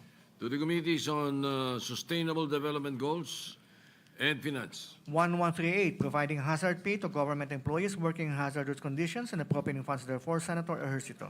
To the Committees on Civil Service and Finance. 1139, establishing the Suporta para sa Produktong Pilipino program, appropriating funds therefore and for other purposes. Senator Ejercito. To the Committees on Civil Service and Trade and Local Government. Trade, Local Government, and Finance. Senate number 1140, an act instituting a national comprehensive framework on resilient housing and human settlements, appropriating funds therefore. Senator Ejercito. To the Committees on Urban Planning and Finance. 1141, establishing a credit assistance program for overseas Filipino workers. Senator Ejercito. To the Committees on Migrant Workers and Finance. 1142, providing for the administrative reform and reorganization of the Philippine Coast Guard, repealing RA 9993, the Philippine Coast Guard Law of 2009. Senator Ejercito. To the Committees on Public Services, Government Reorganization, Ways and Means, and Finance. Senate number 1143, regulating the imposition of fees for the use of parking spaces located within commercial and business establishments, institutions, and other parking facilities. Senator Ejercito. Refer to the Committee on Trade. 1144, an act instituting a national land use policy, providing the implementing mechanisms therefore and for other purposes. Senator Villanueva. To the Committees on Sustainable Development Goals and Finance. 1145, an act expanding the coverage of the National Feeding Program, amending RA 11037, the Masustansyang Pagkain para sa Batang Pilipino Act, appropriating funds therefore and for other purposes. Senator Villanueva. To the Committees on Basic Education, Agriculture, and Finance. 1146, an act providing free insurance for covered applicants of overseas employment certificates, appropriating funds therefore and for other purposes. Senator Villanueva. To the Committees on Migrant Workers and Finance. 1147, an act expanding the prohibited acts of discrimination against women on the basis of sex, amending Articles 135 and 137 of PD 442 as amended. The Labor Code of the Philippines. Senator Villanueva. To the Committees on Labor and Women. 1148, providing for simplified registration, filing of returns, and payment of income and percentage taxes, and providing tax relief for micro-enterprises, amending Section 74, 128, and 236 of the NIRC as amended. Senator Villanueva. Refer to the Committee on Ways and Means. 1149, amending Section 6 of RA 1379, otherwise known as an act declaring forfeiture in favor of the state any property found to have been unlawfully acquired by any public officer or employee, providing for the proceedings therefore and for other purposes. Senator Villanueva. To the Committee on Justice. 1150, an act strengthening the Witness Protection, Security, and Benefit Program, amending RA 6981, the Witness Protection and Security and Benefit Act, appropriating funds therefore and for other purposes. Senator Villanueva. To the Committees on Justice and Finance. There is additional reference to business. Would you mind this, Majority Leader? Yes, Mr. President, not at all. We may proceed. Go No ahead. objection, Mr. President. No objection. No objection from the Deputy Minority Leader. Go ahead. Additional reference to business, bills on first reading, Senate number 1151, an act expanding employment opportunities for senior citizens, amending RA 7432, an act to maximize the contribution of senior citizens to nation building, grant benefits and special privileges, and for other purposes as amended. Senator Villanueva. To the Committees on Social Justice and Labor. 1152, an act declaring August 9 of every year as the Philippines-Israel Friendship Day. Senator Villanueva. Referred to the Committee on Foreign Relations. 1153, mandating government agencies and local government units to allocate at least 25% of their budget for furniture and fixture to products made of engineered bamboo and other bamboo-based commodities. Senator Villanueva. To the Committee on Finance. 1154, providing for a Magna Carta of commuters. Senator Villanueva. To the Committees on Public Services and Finance. 1155, stimulating the recovery, growth, and development of the micro, small, and medium enterprises for job generation and preservation, appropriating funds and for other purposes. Senator Villanueva. To the Committees on Trade and Finance. 1156, requiring proof of available parking space for motor vehicle owners in the metropolitan areas as a prerequisite for the registration of a motor vehicle with the LTO, amending RA 4136, otherwise known as the Land Transportation and Traffic Code, and for other purposes, Senator Villanueva. To the Committees on Public Services and Trade. 1157, an act declaring the Maramo section of the Angat River System in Barangay San Mateo, Norsagaray, Bulacan, an ecotourism destination to be known as the Maramo Nature Reserve, Senator Villanueva. To the Committees on Tourism, Environment, and Finance. 1158, declaring the municipality of Doña Remedios Trinidad, Bulacan, an ecotourism zone, Senator Villanueva. To the Committees on Tourism, Environment, and Finance. 1159, establishing the Aklan Piña Museum and Cultural Center in Calibo, Aklan, its satellite centers, defining its purposes and appropriating funds therefore, Senator Villanueva. To the Committees on Culture and Arts and Finance. 1160, designating the month of November as Buy Pinoy, Build Pinoy Month to encourage the public and private sectors to prioritize the purchase and utilization of Filipino products, labor, and services, Senator Villar C. Referred to the Committee on Trade. 1161, establishing the Waste Workers Health and Welfare Program, and for other purposes, Senator Villar C. To the Committees on Labor and Finance. 1162, establishing a comprehensive and integrated national policy and program guidelines for the operation and maintenance of dormitories and boarding houses, providing penalties, and for other purposes, Senator Villar C. To the Committees on Urban Planning and Local Government. 1163, establishing the National Cybersecurity Agency, defining their powers and functions, appropriating funds therefore, and for other purposes, Senator Estrada.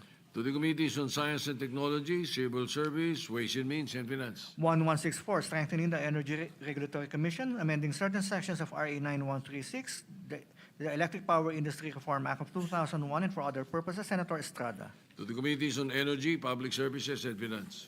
1165, an act modernizing the immigration system in the Philippines, repealing Commonwealth Act 613, the Immigration Act of 1940, and for other purposes, Senator Estrada. To the Committees on Justice, Civil Service, and Finance. 1166, promoting and supporting the development and growth of the Philippine film industry, creating for this purpose the Philippine Film Commission, and defining its powers and functions, Senator Villar M.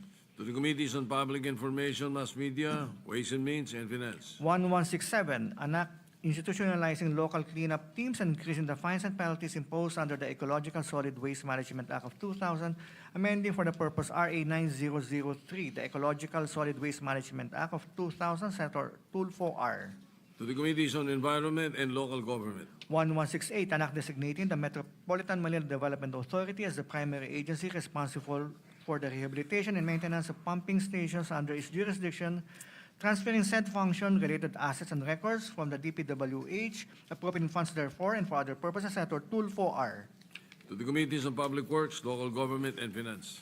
1169, establishing the Drug Price Regulatory Board to regulate the prices of drugs and medicines in the Philippines, amending RA 9502, the Universally Accessible, Cheaper, and Quality Medicines Act of 2008, and for other purposes, Senator Marcos.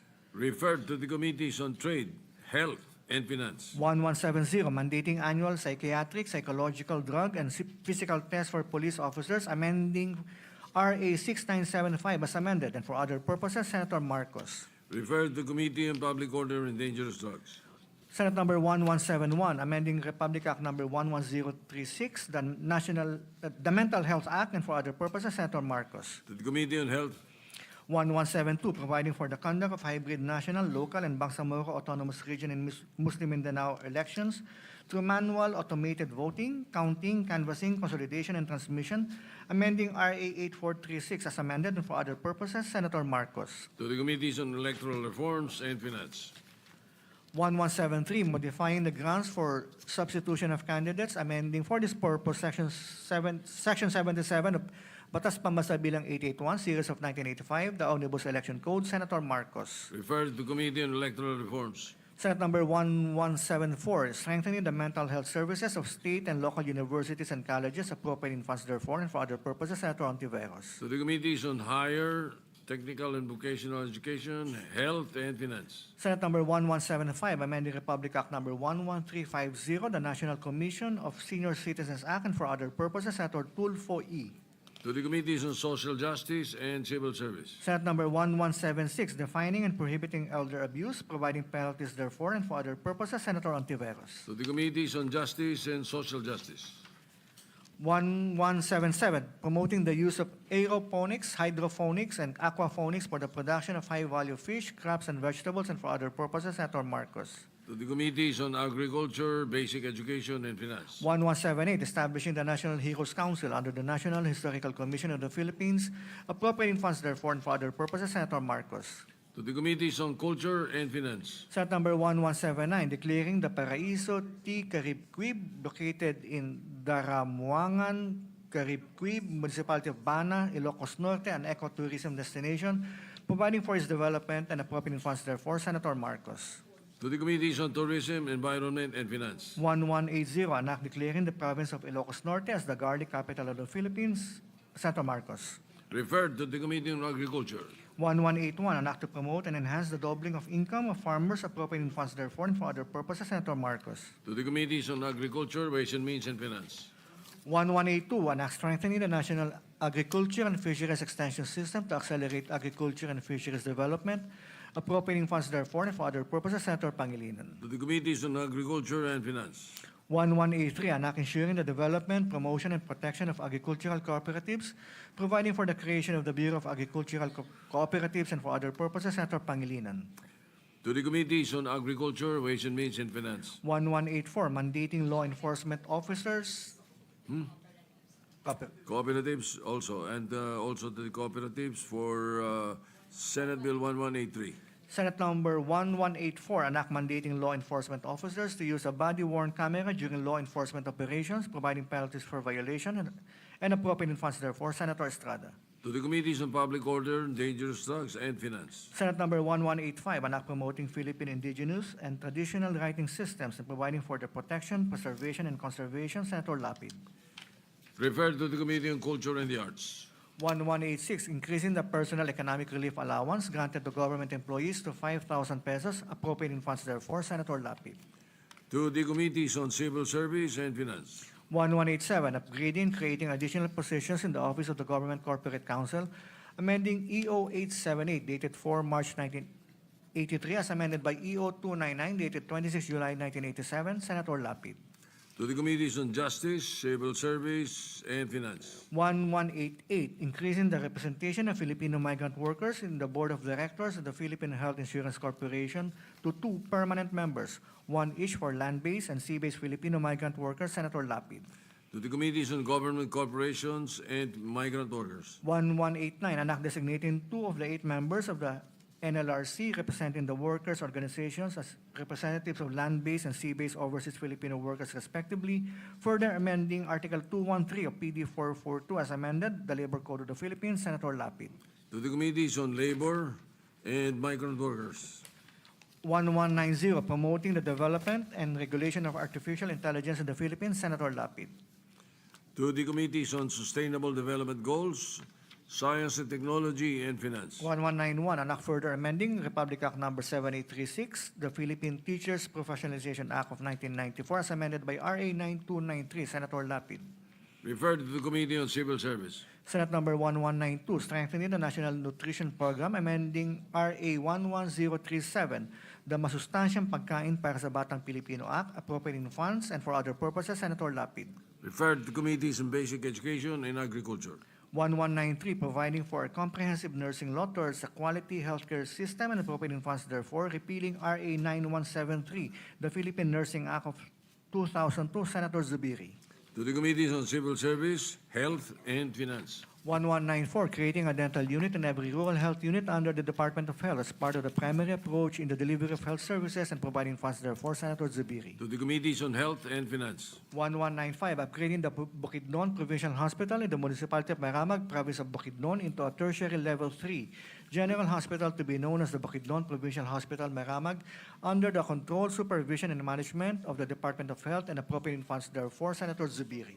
Referred to the Committee on Rules. 1196, transferring the control and supervision of the provincial and sub-provincial jails to the Bureau of Jail Management and Penology, appropriating funds therefore and for other purposes, Senator Zubiri. To the Committees on Public Order, Local Government, and Finance. 1197, establishing the Philippine Geriatric Medical Center, otherwise known as the Senior Citizens Hospital, appropriating funds therefore, Senator Zubiri. To the Committees on Health, Ways and Means, and Finance. 1198, an act granting the practice of microbiology in the Philippines and for other purposes, Senator Zubiri. To the Committees on Civil Service, Science and Technology, and Finance. 1199, creating a Congressional Commission on Agriculture, Fisheries, and Food Security to review, assess, and evaluate the state of Philippine agriculture and recommend innovative and targeted policy reforms in agriculture, appropriating funds therefore and for other purposes. Senator Pangilinan. To the Committees on Agriculture and Finance. Senate Number 1200, an act requiring elected and appointed officials of public offices, including the President of the Republic of the Philippines, to undergo an annual mandatory drug testing and institutionalizing voluntary random drug testing of candidates for electoral posts within 90 days prior to Election Day, amending for the purpose RA 9165, the Comprehensive Dangerous Drugs Act of 2002, Senator Padilla. To the Committees on Public Order and Civil Service. Majority Leader. Yes, thank you very much, Mr. President. Mr. President, we finally have the list of the members of the Commission on Appointments. I know we need to, of course, elect the members due to the fact that we have about 4 new secretaries in 4 different departments, and we also have to do the organizational meeting as early as next week, Wednesday. So, Mr. President, on the part of the majority, I move that we elect Senator Risa Hontiveros, Senator Lauren Legarda, Senator J.V. Ejercito, Senator Rafi Tulfo, Senator Mark Villar, Senator Ping Lacson, and Senator Lito Lapid, who will be taking his first term as a member of the CA. So that's 7 members, Your Honor. Any objection? Chair hears none. The enumerated names are hereby elected into the Commission on Appointments.